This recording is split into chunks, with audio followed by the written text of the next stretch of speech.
There are 11 wajib obligatory acts of prayer.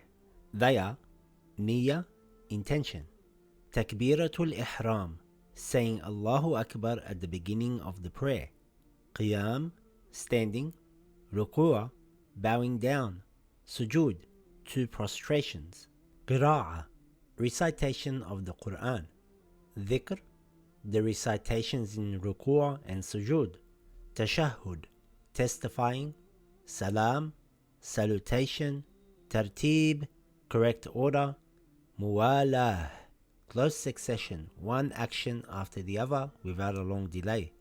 These 11 wajib acts are divided into fundamental, rukn, and non-fundamental, ghayra rukn parts. The first 5 are called rukn: the niyyah, takbiratul ihram, qiyam, ruku', and the 2 sajdas. If you leave out any of these 5 fundamental rukn parts of prayer intentionally or by mistake, your prayer becomes invalidated.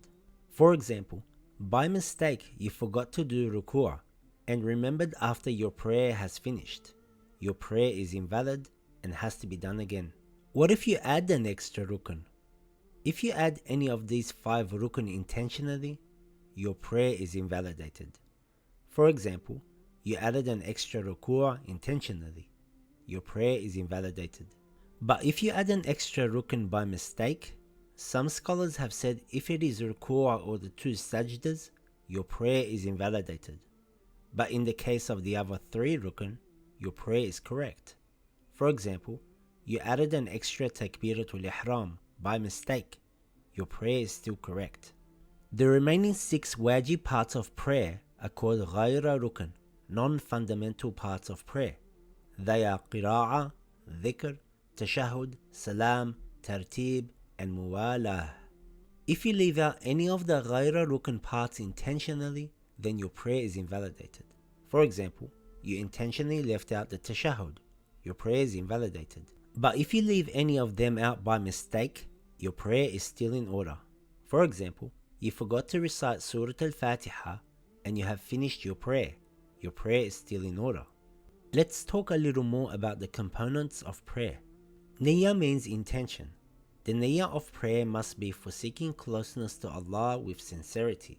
Your intention should not be mixed with any other purpose. For example, you cannot have the intention of seeking closeness to Allah and the intention of showing off at the same time. Otherwise, it will be invalidated. The prayer also must be specified, whether you are praying Fajr, Dhuhr, Asr, Maghrib, or Isha. You must maintain the intention from the beginning to the end of the prayer.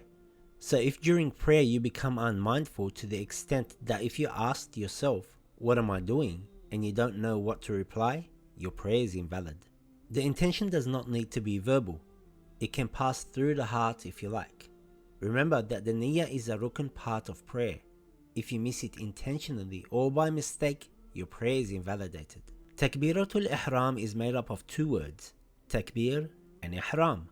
Takbir means to glorify Allah by saying Allahu Akbar. Ihram means an act that makes certain things haram. The first Allahu Akbar that begins the prayer is known as Takbiratul Ihram because once you say it, certain things become haram on you, such as talking, walking, eating, and so on. There are 4 conditions for Takbiratul Ihram. 1. It must be said at the beginning of every prayer in its proper form, Allahu Akbar. 2. It must be said in Arabic. You cannot say God is the greatest or say it in another language. 3. It must be said while standing, unless you are not able to, and the body is still. If you say Allahu Akbar while walking or moving, the prayer is invalidated. 4. The 2 words Allah and Akbar must be said in succession, meaning without a long gap between the 2 words.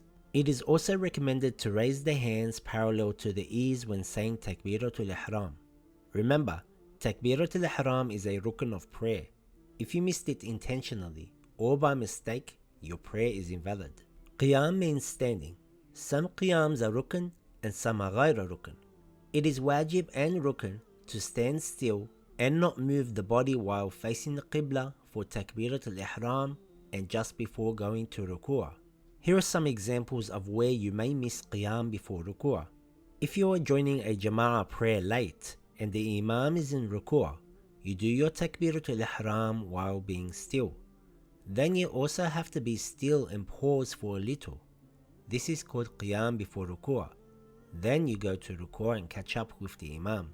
And let's say you forgot to perform ruku' and you sit down straight after reciting the surahs, but you haven't performed the 2 sajdas yet, and you remembered that you haven't performed ruku'. You first have to stand back up straight and pause a little for qiyam that is connected to the ruku', and then perform the ruku'. But if you remember you haven't performed the ruku' while in the second sajda, the prayer is invalid. It is also wajib to stand while reciting the chapters of the Holy Quran in the first 2 rak'ahs, and also while reciting the tasbihat in the 3rd and 4th rak'ahs. However, these qiyams are ghayra rukn parts. So that means if you sit down by mistake while reciting the surahs or tasbihat, your prayer would still be correct. But if you sat down intentionally, your prayer is invalid. Bowing down in ruku' is also wajib and one of the rukn parts of prayer. If you left out ruku' by mistake or intentionally, your prayer is invalid. It is recommended for a man to bend in such a way that he pushes his knees back and rests his fingers on his knees. For women, it is recommended to place her hands above the knees and not push the knees back. Both sajdas in every rak'ah of prayer are wajib. Together, the 2 sajdas are counted as a rukn of prayer.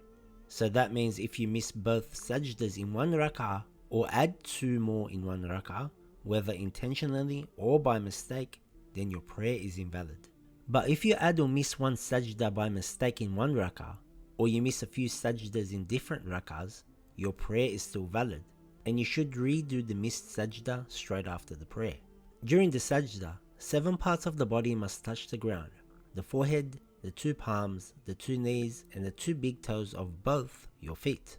One must perform sajda on earth, or those things that grow from the earth, such as wood, grass, or leaves from a tree that are not edible or worn.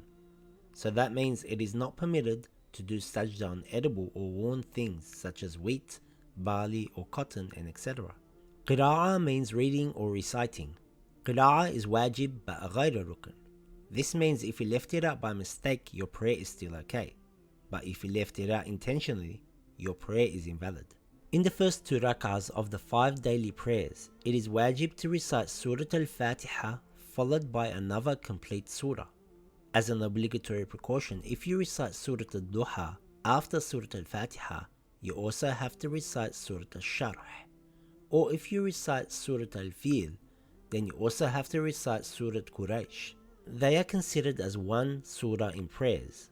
Also, a person should not recite any of the 4 surahs that have a wajib prostration in them. Men should recite the surahs in Fajr, Maghrib, and Isha prayer aloud. Women can recite the surahs in Fajr, Maghrib, and Isha aloud, provided no non-mahram hears her voice. Otherwise, she should recite them in a whispered voice.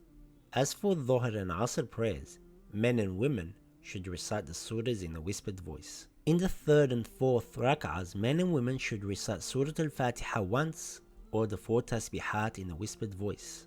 In the dhikr of ruku', it is better to say Subhanallah 3 times, or Subhana Rabbiyal Azim wa bihamdi once.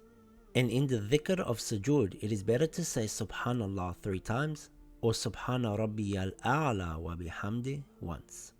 They must be said in correct Arabic, and it should be recited in a continuous flow. Tashahud means testifying or bearing witness. Tashahud is wajib but ghayra rukn. It is wajib to say the tashahud once in the 2nd rak'ah after sitting up from the 2nd sajda, and wajib to say it twice in a 3 and 4 rak'ah prayer. It should be performed while being seated, while being still, in the correct Arabic, and must be read continuous. A person must say, Ashhadu an la ilaha illallah wahdahu la sharika lah, wa ashhadu anna Muhammadan abduhu wa rasuluh, Allahumma salli ala Muhammadin wa ali Muhammad. If you miss the tashahud by mistake and already moved to the next rukn, your prayer is still correct, but you should do its qada and the sajdatain as-sahu after the prayer. The salam is also a ghayra rukn part. It is performed after the tashahhud in the last rak'ah. It must be said in Arabic, must be seated while reciting it, and the body must be still. It is wajib to say Assalamu alaikum, and better to add wa rahmatullahi wa barakatuh. Or you can say Assalamu alayka ayyuhan nabiyyu wa rahmatullahi wa barakatuh. Assalamu alayna wa ala ibadillahi as-salihin. Assalamu alaykum wa rahmatullahi wa barakatuh. Tartib means the correct order. If you change the order of any part of the prayer intentionally, then your prayer is invalid. If you change the order of prayer by mistake and it was a rukn part, then your prayer is also invalid. For example, you forgot to do ruku', which is a rukn, and you have already moved on to the next rukn and performed the 2 sajdas. Your prayer is invalid. But if you forgot a rukn and after it was ghayra rukn, for example, you forgot the 2 sajdas, which is also a rukn, and you started performing your tashahhud, which is ghayra rukn, you must go back and perform the rukn and continue the prayer again. However, if you change the order of a ghayra rukn part by mistake and you have moved on to the next rukn, then your prayer is still correct. All actions of prayer must be in close succession. If someone stops their prayer and stands for so long that other people may think he is not praying, then the person's prayer is invalid.